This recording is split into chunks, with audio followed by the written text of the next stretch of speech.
Energy Park on Hey, TV, it's fun here! Hello, I'm Mr. Conductor. All aboard for fun and adventure. Next stop, Shining Time Station. To a shining time station where dreams can come true, waiting there for you. This is KUHT Houston.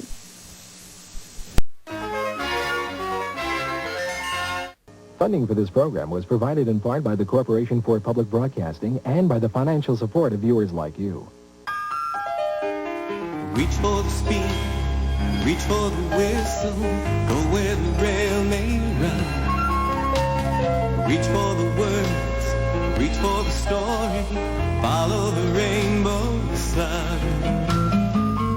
To a shining time station where dreams can come true, waiting there for you.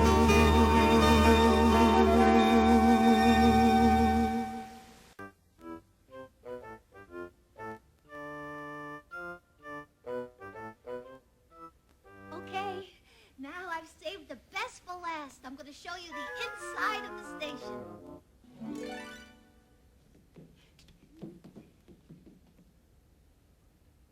Ta-da! This is it. Shining Time Station. What do you think?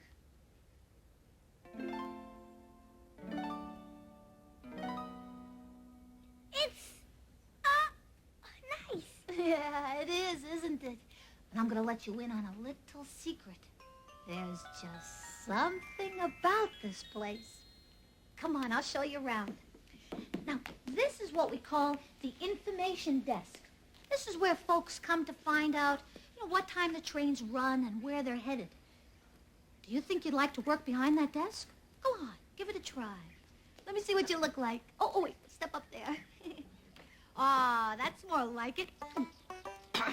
Excuse me, sir. Does the express train to Fort Farley stop at Cloggyville? I don't know, Aunt Stacy. Now you say yes. Yes. Oh, good. Then I'm going to have to buy a ticket. See, that's how it's done.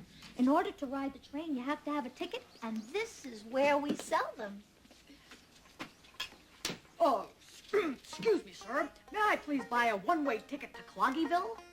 Yes, you can. Okay, now you take a ticket from there. Uh-huh. And you find the puncher. That's it. You punch it Cloggyville. Perfect. And then you stamp it. And, then I'd give you my money. Thank you, young man. It is a pleasure doing business with such an efficient railroad. What did you say the name of this railroad was? Shining Time Station on the Indian Valley Railroad. Oh, well, I'm going to have to remember only to travel on the Indian Valley Railroad. Next stop is the waiting area. Now, this is where the passengers can sit. And as they wait, they can read. Or they can stare at their feet. Or they can twiddle their thumbs. How do you do that? Be thirsty. That's neat. I know a different trick. What happened to your thumb? It's right here. Oh, good, because you're going to need your thumbs when we go to the arcade. Look at that. There's music, there's games, and there's movies. Movies? Uh-huh. Here, just put some money in here. See? And turn that crank. And look in here.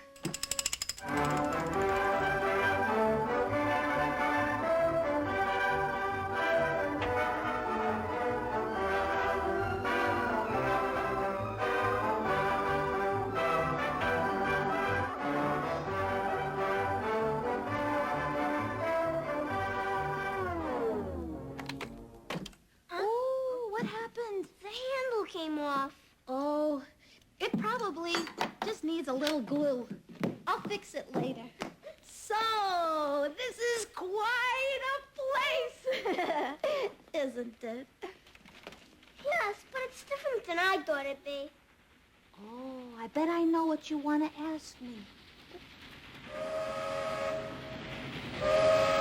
Do trains ever stop here? Well, some do. Steam engines, diesel engines. Fire engine? Oh, Matt, come here. This is my plan. I'm gonna make this old station as good as it ever was. There'll be passengers rushing around, going to faraway places. It's gonna be a very busy station, just like the days when my old granny used to run it. And then lots of trains will want to stop here. Will you help me? Sure. Great. Now listen, there is a railroad engineer coming here this afternoon. And if he likes this place, then maybe he'll stay and help too. So, where should we begin? Let's begin with the painting. Oh, it's a beauty, isn't it? It's called a mural. And it shows the way people used to travel and how they travel now. And if you use your imagination, you can almost hear it come to life. Listen.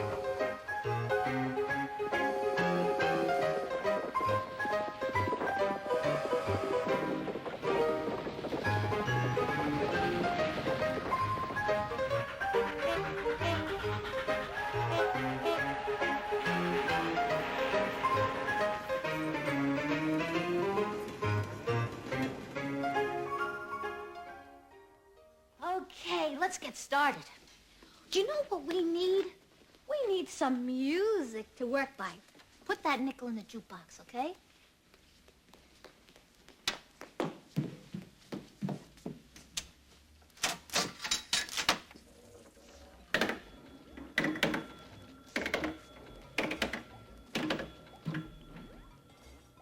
Somebody dropped the nickel into this here jukebox. We have to play the song. Well, I'm all set, Red. What should we play, Tex? What are those noises in there? Where's my song? Hey, there's like a kid looking in here. He can't see anyway, and he can't hear us unless we play a song. Let's play something totally fast. Let's just play something we know. How about some railroad vibrations? A 1, a 2, a 3.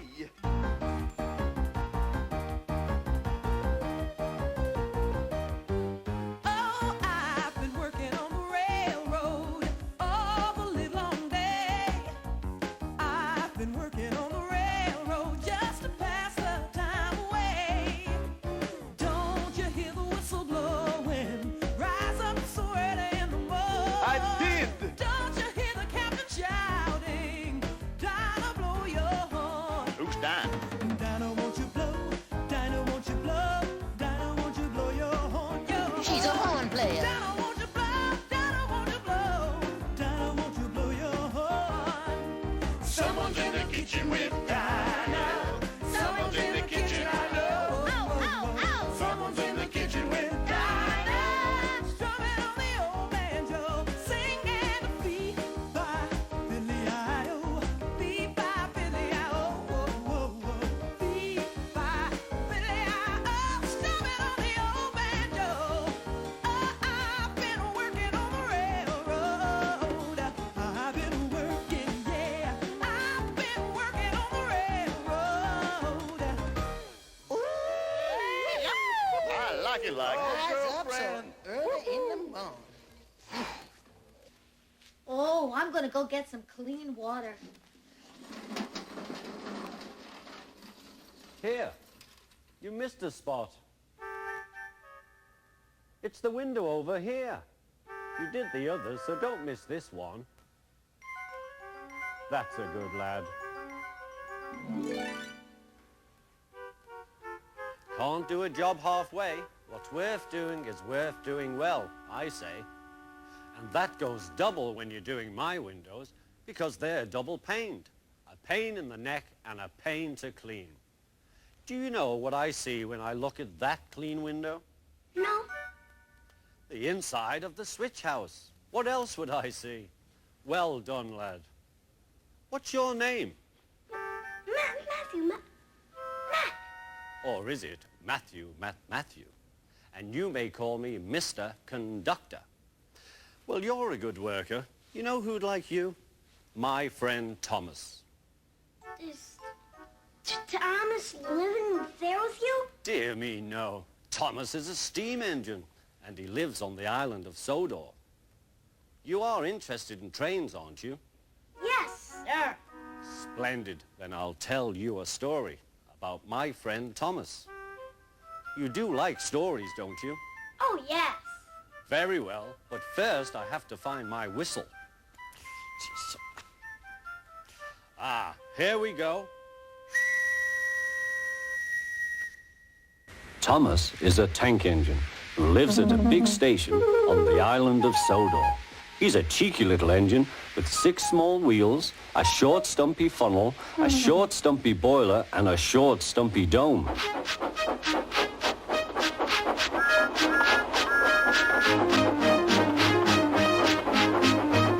He's a fussy little engine too, always pulling coaches about ready for the big engines to take on long journeys.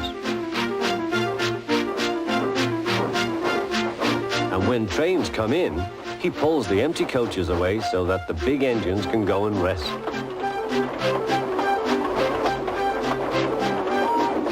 Thomas thinks no engine works as hard as he does. He loves playing tricks on them, including Gordon, the biggest and proudest engine of all. Thomas likes to tease Gordon with his whistle. Wake up, lazy bones, why don't you work hard like me?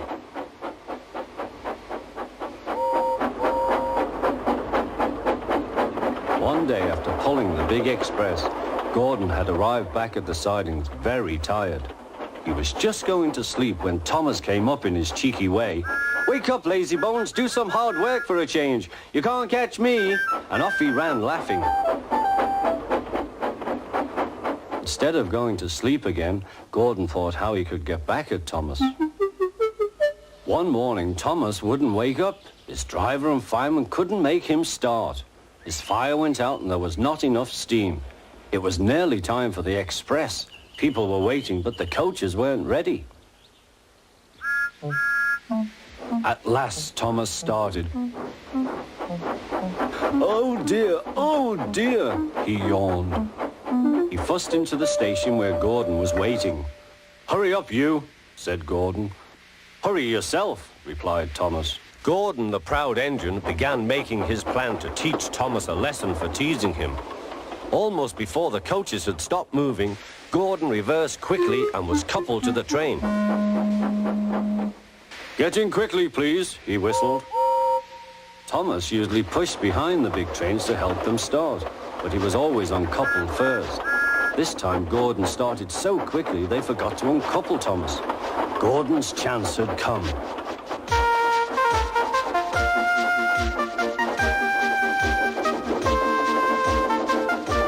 Come on, puffed Gordon to the coaches. The train went faster and faster, too fast for Thomas. He wanted to stop, but he couldn't. Peep, peep, stop, stop. Hurry, hurry, hurry, laughed Gordon. You can't get away, laughed the coaches.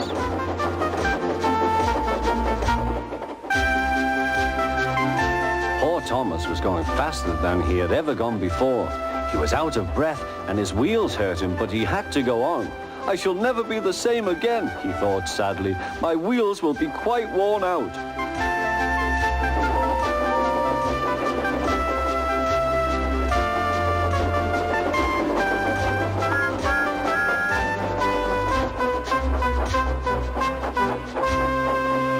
At last they stopped at a station.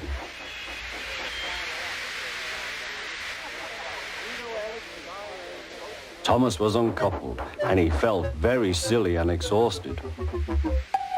Next, he went on to a turntable, thinking of everyone laughing at him.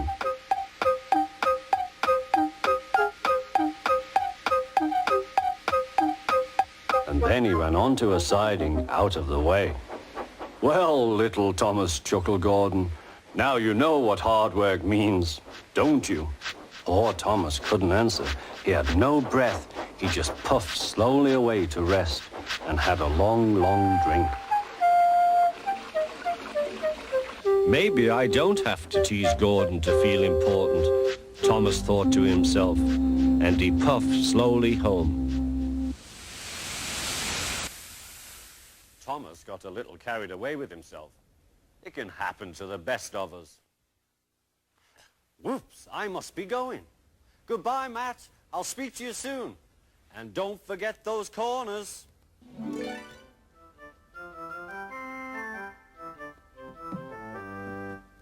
Stacy, there's a little guy who lives in here in the wall. Oh, no, is he back? Oh, what did I tell you? There's just something about this place. Oh, he is so shy, and he travels a lot. Listen, Matt, remember I told you he's a railroad engineer that's coming? I wouldn't mention any of this to him. You know how grown-ups can be. He may not understand. I know. Oh, here he is now. Hello. I'm Stacy Jones. This is my nephew, Matt.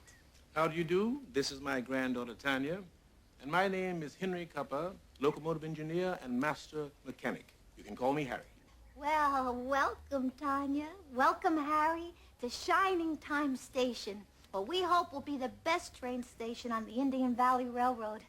And we can sure use the help of an engineer of your experience. Well, the railroad asked me to stop by and have a look, but I haven't told them yet I'd take the job.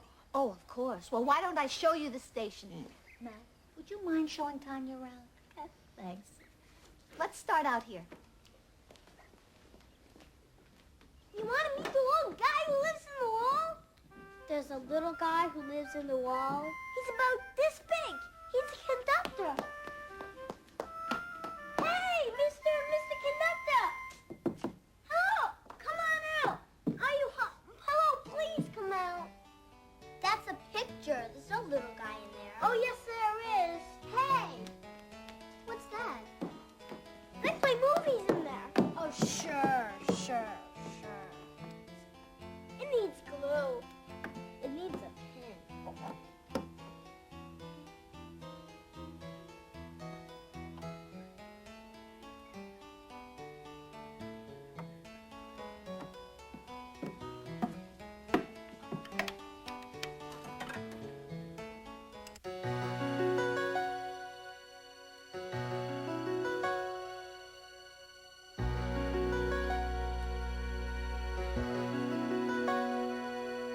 Whenever people tell you to stop where you are, it doesn't mean you're not still free. Stop where you are and see where you are is the only place you can be. So start where you are. Right before your eyes there's air. Take a magic breath. There, now you're filled with super fuel to go where you see, hear, smell things, weird things, swell things. Start where you are. Right before you stand your friend. Touch your fingers end to end. That connection starts the spark that lights the dark. For someone who goes nowhere, you might go where you'll look into the corners where you never peek. All the corners of the world belong to you. Hiding's only half of playing hide and seek. Gotta go and look to find what's true.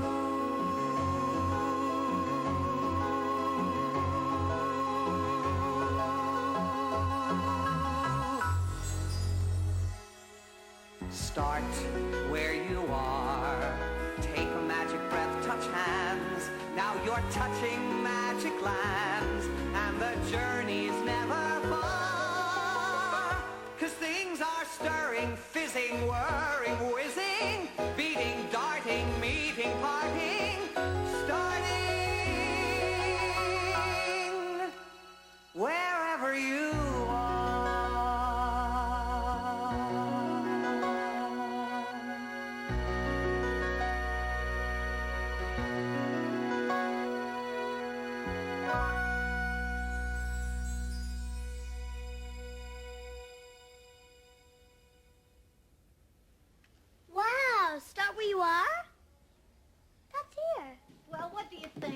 Well, I'd have to set up my workshop. Don't know where I'd do that. Perhaps over here, but then folks would be traipsing through it all the time. Oh, no, no. Your workshop is right in here.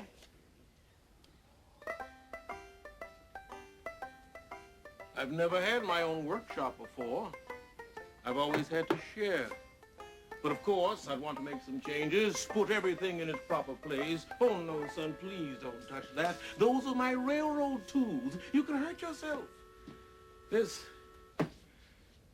could do nicely. Careful, son. When you're on the railroad, you have to watch what you're doing.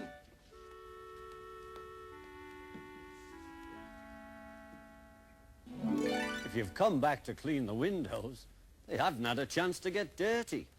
Where did you go before? Railroad work takes me everywhere, Matt. You don't spend a lot of time in one place. It's a traveling business. I was just off traveling with Edward. Who's Edward? You don't know Edward? Of course you don't know Edward. You didn't know Thomas. How could you know Edward? I'll tell you a story about Edward.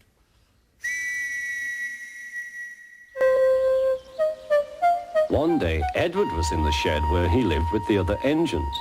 They were all bigger than Edward and boasted about it. "The driver won't choose you again," said Gordon. "He wants strong engines like us." But the driver and fireman felt sorry for Edward. "Would you like to come out today?" "Oh, yes, please," said Edward. So they lit his fire, made lots of steam, and Edward puffed away. The other engines were very cross at being left behind.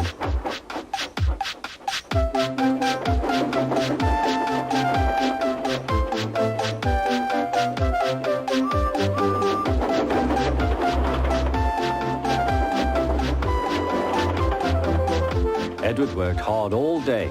The coaches thought he was very kind, and the driver was very pleased.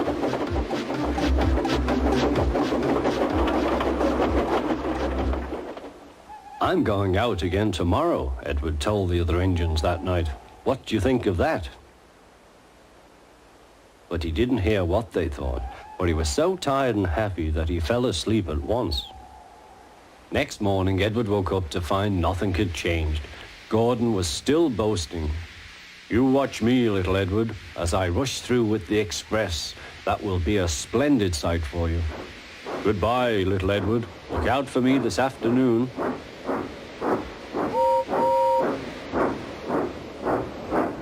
Edward went off to do some shunting. He liked shunting. It was fun playing with freight cars. He would come up quietly and give them a push.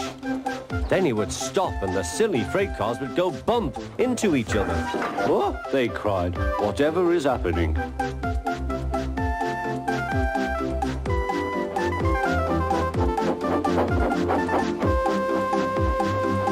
Edward played till there were no more freight cars. Then he stopped to rest.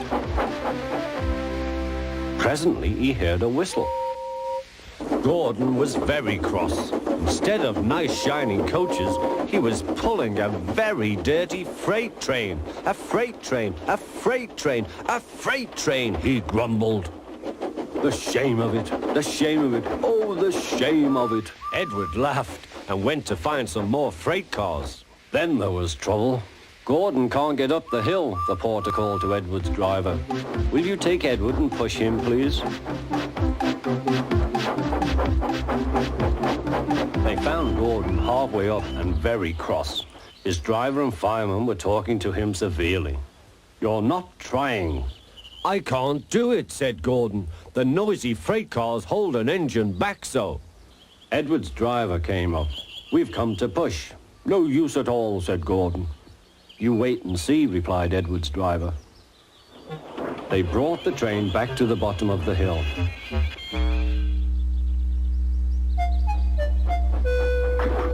"I'm ready," said Edward. "No good," grumbled Gordon. They pulled and pushed as hard as they could.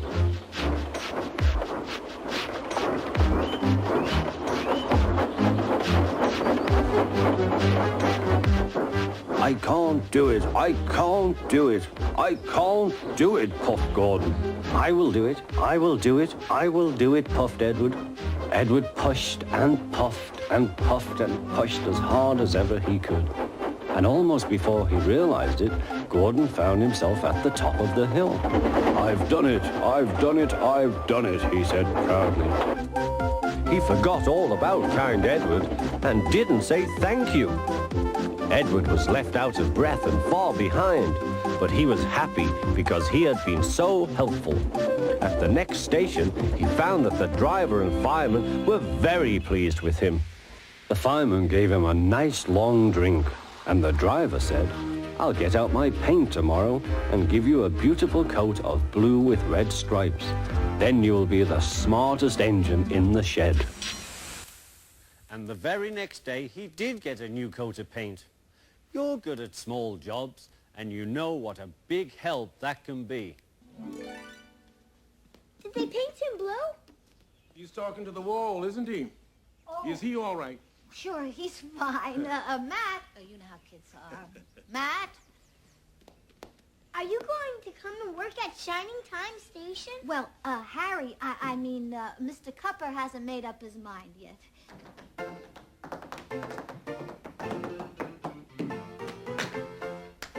Looks like the station's got itself a passenger.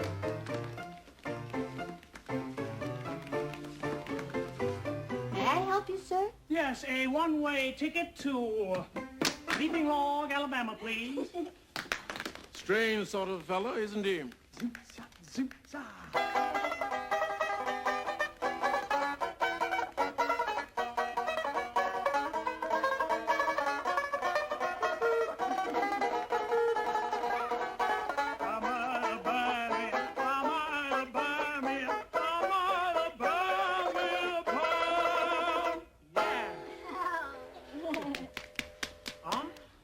Time for my happy toes to hit the rails.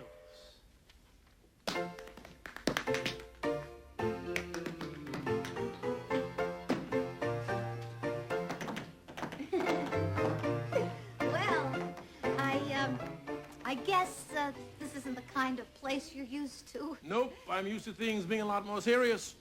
Oh, does that mean you don't like it here? No, it means it's time for a change. Tanya, would you like to visit me at Shining Time Station? Yes! Matt, Yes, Mr. Cupper? it's Harry. Would you please run and fetch me my toolbox? This station needs a little loving care. I want to get started as soon as possible. Ah, thank you, son. I think we're going to be friends. What made you decide to stay at Shining Time Station? It's hard to say exactly, but there's just something about this place.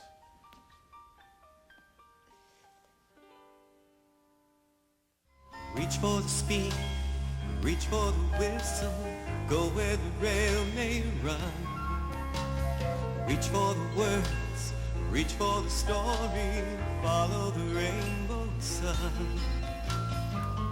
To a shining time station, where dreams can come true, waiting there for you.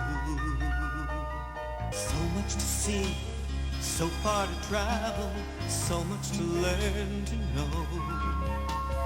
Friends by your side, hopes to hold on to, who knows how far you'll go. To a shining time station, where dreams can come true. Your own imagination waiting there for you. Funding for this program was provided in part by the Corporation for Public Broadcasting and by the financial support of viewers like you. This is PBS. Hi, you're in PTV Park on